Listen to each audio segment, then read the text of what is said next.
Bonjour à tous et bienvenue à cette nouvelle vidéo de Je roule en VE. Aujourd'hui, je vais vous parler des avantages de la plaque verte que nous avons sur nos véhicules électriques. Prenez note que tous les liens seront dans la description de la vidéo. Maintenant, quels sont les avantages? Commençons par les voies réservées.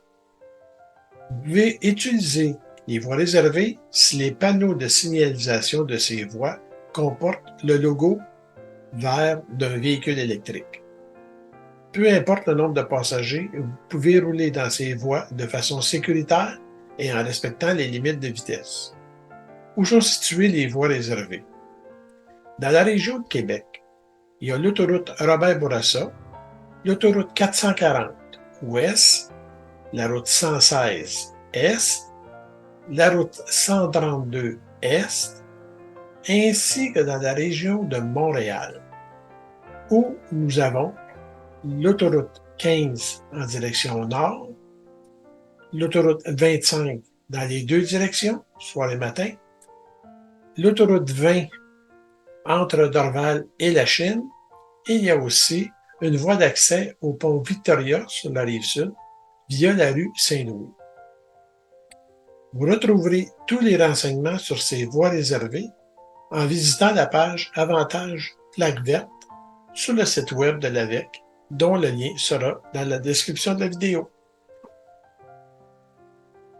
Un autre avantage de la plaque verte, l'accès gratuit au pont à péage pour les véhicules électriques. Une bonne nouvelle a été annoncée dernièrement. Le programme, qui devait se terminer le mois d'avril 2024, a été reconduit jusqu'au 1er avril 2027. Donc, on a la gratuité au minimum jusqu'en avril 2027.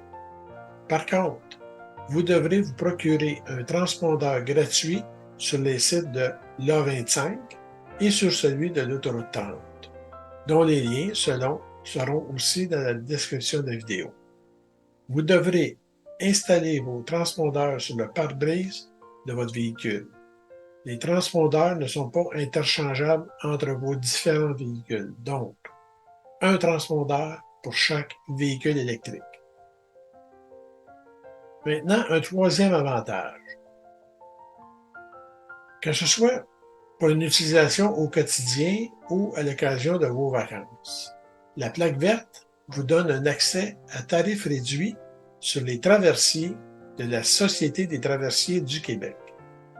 C'est-à-dire que le coût du véhicule électrique muni d'une plaque verte sera gratuit. Par contre, le coût pour les passagers demeure en vigueur selon la grille tarifaire de chacune de ces traverses. C'est quand même une belle économie sur le coût de votre traversée. Les traverses faisant partie du programme sont Sorel-Tracy, Saint-Ignace-de-Loyola, Québec-Lévis, Matane, Bécomo-Godbout,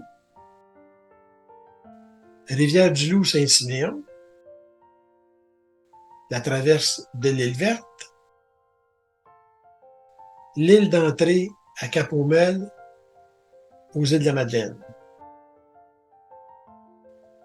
Maintenant, on va parler du dernier avantage, le stationnement gratuit dans certaines villes.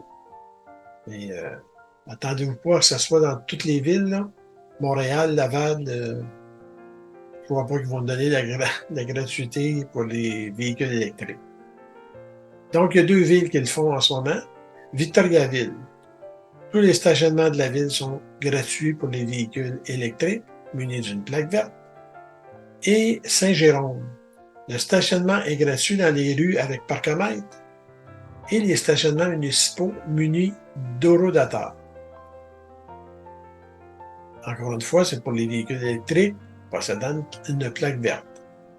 Attention, il y a des zones réservées à Saint-Jérôme aux véhicules électriques détenteurs d'une vignette. Alors, aucun autre véhicule sans vignette ne peut se stationner aux endroits comme indiqué sur les panneaux. Donc, ceci complète cette vidéo qui a été possible avec les données de l'AVEC, dont le lien de la page sera aussi dans la description. Sur ce, je vous salue et à la prochaine.